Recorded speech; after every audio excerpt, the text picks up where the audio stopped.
sa CABATAY again, and welcome back to my YouTube channel. So, for today's video, I am going to make a summary of Chapter 11 entitled Build a Small Network.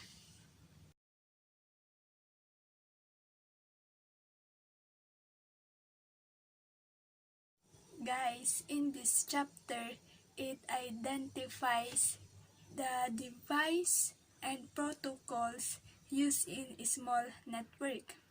It also explains how a small networks serves as the basis of larger network. It also describes the need for basic security measures on network devices. It also identifies security vulnerabilities and general mitigation techniques. It also configures network device with device hardening features to mitigate security threats. Did you know, guys, that the majority of businesses are small? It is not surprising then that the majority of networks are also small. Managing a small networks requires many of the same skills as those required for managing a large one. Guys, when implementing a small networks, one of the first design consideration is the type of intermediate devices to use to support the network. When selecting the type of intermediate device, there are a number of factors that need to be considered. First, we have cost. The cost of a switch or router is determined by its capacity and the features. The device capacity includes the number and types of ports available and backplane speed. Second is speed and types of ports interfaces. Newer computers have built-in 1 GB NIC and the 10 GB ports are already included with the same workstations and services. Third is expandability. It is a modular devices have expansion slots that provides the flexibility to add new modules as requirements evolve. And the last one is operating system features and services. It is a security, quality of service, voice over IP, layer 3 switching, and network address translation, dynamic host configuration protocol. And guys, did you know that there are also a redundancy for small networks? First, we have data center. If one server fails, another is there to handle customer requests. Second one is links. If the links to one switch fails, the link to the second switch is still available. Third one, we have switches. It is a redundant switches present to avoid a switching failures.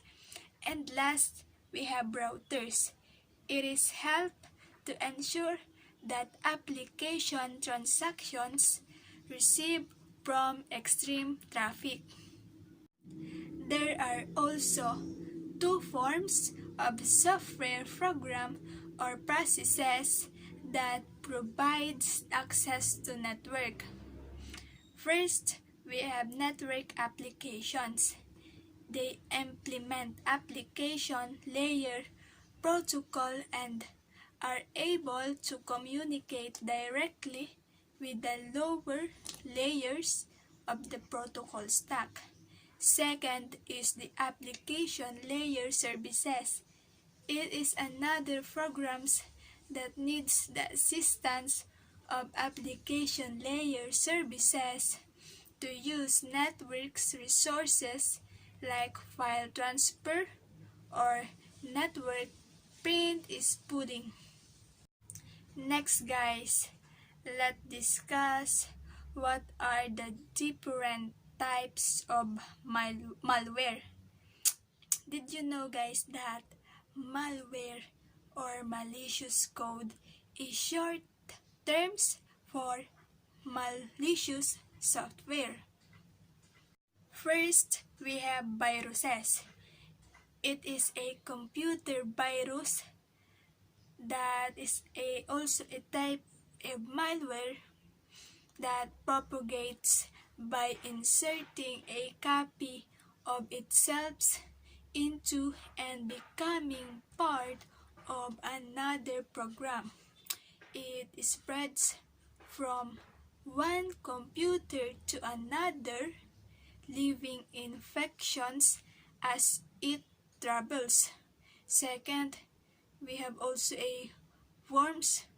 It is a computer worms that similar to viruses that they replicate functional copies of themselves and can cause the same types of damage. There are also a Trojan horses. It is a users that typically triggered into loading and executing on their system after it is activated that also can achieve any number of attacks on hosts. And did you know guys that the access attacks allows an individual to gain unauthorized access to information that they have no rights to view. And also, we have denial of service attack. These attacks are the most publicized forms of attack and also among the most difficult to eliminate. To help prevent this attack, it is important to stay up to date with the latest security updates. Next, we have firewall. Firewall is the most effective security tools available for protecting users from external threats. And did you know guys that the features of firewall are packet filtering, application filtering, URL filtering, and stateful packet infection. In packet filtering, it prevents or allows access based on IP or MAC address, while in application filtering, it prevents or allows access by specific application types based on port numbers, while in URL filtering, it prevents or allows across websites based on specific URL on keywords. So guys, my summary of chapter 11 are almost done, and I hope you gain knowledge, and thank you for watching, and don't forget to subscribe.